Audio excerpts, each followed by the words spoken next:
ఈరోజు దత్త పౌర్ణమి.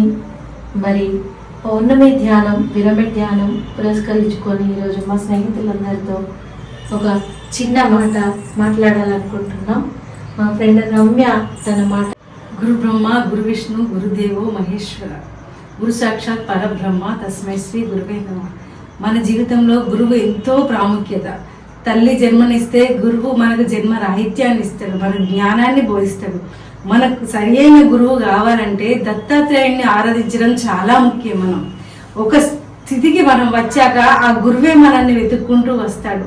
మనకు సరి అయిన గురువు రావాలి అని అనుకుంటే మన జ్ఞానంలో సిద్ధించి ధ్యానులం అయిన తర్వాత దత్తాత్రేయుడిని బాగా స్తుతించాల. ఒక గురువు మన జీవితం మనల్ని వెతుక్కుంటూ రావాలంటే మనం దత్తాత్రేయుడిని పూజించడం వల్ల మన గురువు మన కోసం వస్తాడు. మన గురువు ఎంపిక అనేది ఆ దైవం నిర్ణయిస్తుంది. మనం దత్తాత్రేయుడిని తలుచుకొని ధ్యానం చేస్తూ ఉంటే 21 రోజులు అఖండంగా దత్తాత్రేయుడిని ధ్యానించుకుంటా ఉంటే మన గురువు మన వెతుకులాట అవసరం లేదు. ఆ గురువే మనల్ని వెతుక్కుంటూ వస్తాడు. మనకు ఒక మూల మంత్రం నేను చెప్తున్నా. ఈ సందర్భంగా పౌర్ణమి సందర్భంగా నేను దత్తాత్రేయుడు గురువు అయి మన దగ్గరికి రావాలంటే ఓం ధ్రం దత్తాత్రేయ నమః. ఓం దత్త అంటే చాలా ఇష్టం ఆయనకి. ప్రేమగా ముద్దుగా దత్త అని పిలుచుకుంటే మన దగ్గరికి ఆయన చిన్న బాబులాగా వస్తాడు. ఆ గురువే దత్త అంటే గురువుకు చాలా ఇష్టం. ఆ దత్తాత్రేయుడికి ప్రేమ ముద్దుగా పిలవాలి. ఆ భగవంతుణ్ణి ఓం ధ్రం దత్తాత్రేయ నమః, ఓం దత్తాయ నమః, ఓం దత్తాయ నమః అని 21 రోజులు అఖండంగా ధ్యానిస్తూ ఉంటే మన గురువు మనల్ని ఎత్తుక్కుంటూ రావడానికి ఆ దత్తాత్రేయ స్వామి ఆ రూపకంగానే గురువు వస్తాడు మన దగ్గరికి. గురువు ఎక్కడో ఉండడు. అండపిండ బ్రహ్మాండం మన లోపలనే ఉన్నది. సృష్టి స్థితి లయలు మన లోపలనే ఉన్నది. బ్రహ్మలోకం, విష్ణులోకం, శివలోకం మన లోపలనే ఉన్నది. ఆ గురువు మనం ఎక్కడ ఉంటే సహస్రాలంలా ఇక్కడ అజ్ఞా చక్రం ఒక 4 అంగుళాల పైననే గురువు పాదుకలు ఉంటాయి మనకి. ఆ స్థితికి వచ్చినప్పుడు ఆ గురువు మనకు దర్శనం ఇస్తాడు. గురువే జ్ఞానం బోధిస్తాడు. ఆ గురు స్థితి మనకు వచ్చినప్పుడు మనం అనంత స్థితిలోకి వెళ్ళిపోతాం. మన మూల స్థితికి, మన మూలాన్ని చేరుకోవడానికి ముఖ్యమైన గురువే దత్తాత్రేయుడు. ఈ గురు పౌర్ణమి నాడు దత్తాత్రేయ జయంతి నాడు ఆరాధించడం వల్ల మనకి ఎన్నో మంచి లాభాలు జరుగుతాయి. మన గురు కృప వల్లనే మన మోక్షాన్ని, ముక్తిని సాధించగలం. మనం జీవితంలో తల్లి తండ్రులు కన్నా గురువు చాలా ముఖ్యం. అందుకే గురు బ్రహ్మ, గురు విష్ణు, గురుదేవో మహేశ్వర, గురు సాక్షాత్ పరబ్రహ్మ, తస్మై శ్రీ గురువే నమః. అవకాశం నాకు ఇచ్చిన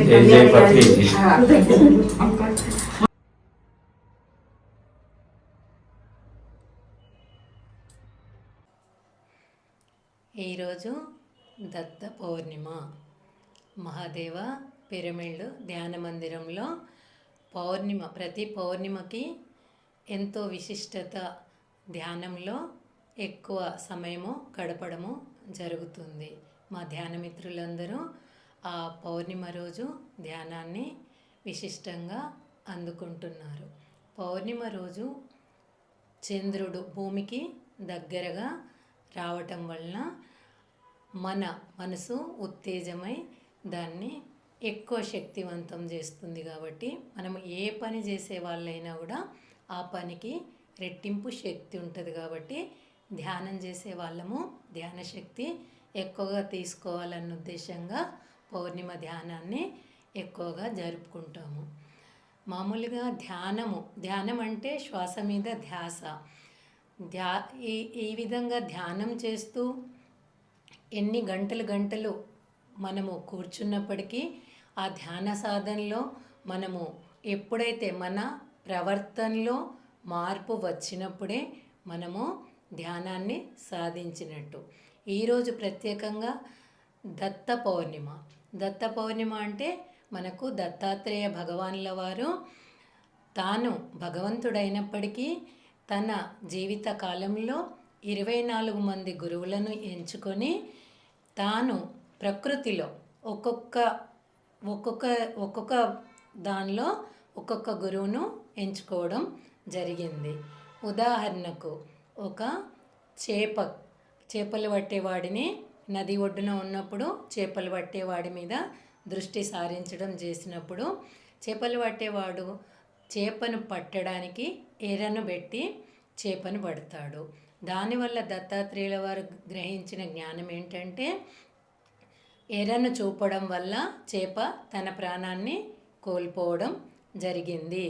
ఎందుకంటే ఆశ, అక్కడ ఎరను అందుకోవాలన్న ఆశ, మానవుడికి ఆశ ఉండకూడదు అని దానివల్ల నేర్చుకున్నాడు. ఇంకొక రోజు ఒక అమ్మాయి కన్య ధాన్యం దంచుతుంది. ఒక పెళ్లి చూపుల్లో వాళ్ళు రావడానికి ఇంటికి వస్తున్నప్పుడు దానికి అవసరమైన ధాన్యం దంచడానికి ఇంట్లో ఎవరు లేకుంటే తానే చేస్తుంది.